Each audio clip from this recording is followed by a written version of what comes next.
ಎಲ್ರಿಗೂ ನಮಸ್ಕಾರ. ನಾನು ಶಂಶೀರ್ ಬುಡೋಳಿ. ನಿಮಗೆಲ್ಲ ಗೊತ್ತಿರುವ ಹಾಗೆ ವಾಣಿಜ್ಯ ಬಳಕೆಯ ಸಿಲಿಂಡರ್ ದರ ಏರಿಕೆಯಾಗಿದೆ.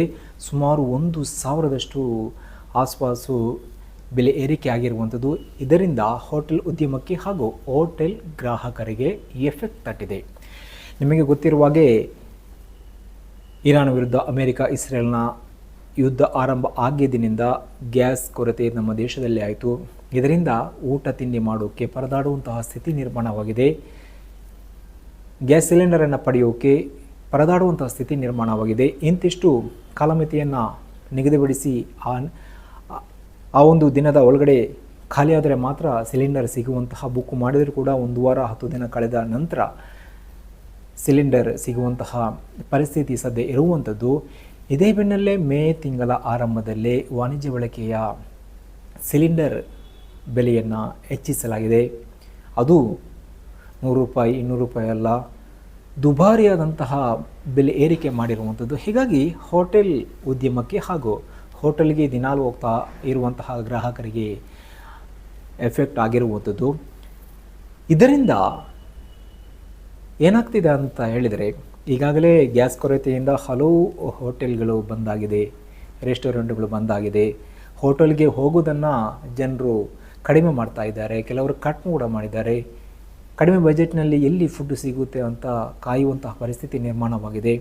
ಇದೇ ಬೆನ್ನಲ್ಲೇ ಮೇ ತಿಂಗಳ ಆರಂಭದಲ್ಲಿ ವಾಣಿಜ್ಯ ಬಳಕೆಯ ಗ್ಯಾಸ್ ಸಿಲಿಂಡರ್ ಬೆಲೆ ಏರಿಕೆ ಮಾಡಿರುವಂಥದ್ದು ದುಬಾರಿಯಾಗಿದ್ದು ಹಲವಾರು ಪ್ರಶ್ನೆಗಳು ಉದ್ಭವ ಆಗಿರುವಂಥದ್ದು.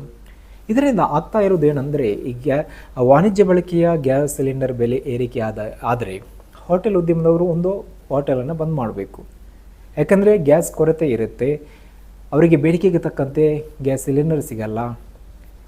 ಒಂದೊಂದು ಹೋಟೆಲಲ್ಲಿ ದಿನಕ್ಕೆ 1 ಸಿಲಿಂಡರ್ ಸಾಕಾಗುತ್ತೆ, ಕೆಲವರಿಗೆ 2-3 ಬೇಕಾಗುತ್ತೆ. ಆದರೆ ಬೇಡಿಕೆಗೆ ಅನುಗುಣವಾಗಿ ಸಿಲಿಂಡರ್ ಸಿಗದಿದ್ದರೆ ಗ್ರಾಹಕರಿಗೆ ಅವರಿಗೆ ಬೇಕಾದಂತಹ ಫುಡ್ಡನ್ನು ವೆರೈಟಿ ಫುಡ್ಡನ್ನು ನೀಡೋಕ್ಕೆ ಕಷ್ಟ ಆಗುತ್ತೆ.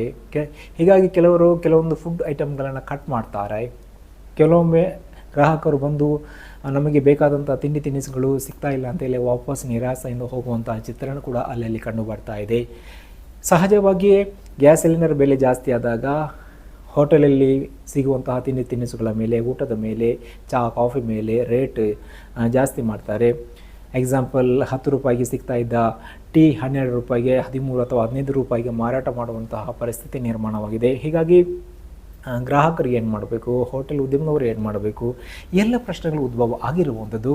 ಕೆಲವೊಂದು ಆರೋಪ ಕೂಡ ಕೇಳಿ ಬರ್ತಾ ಇದೆ. ಕೆಲವೊಂದು ರಾಜ್ಯಗಳಲ್ಲಿ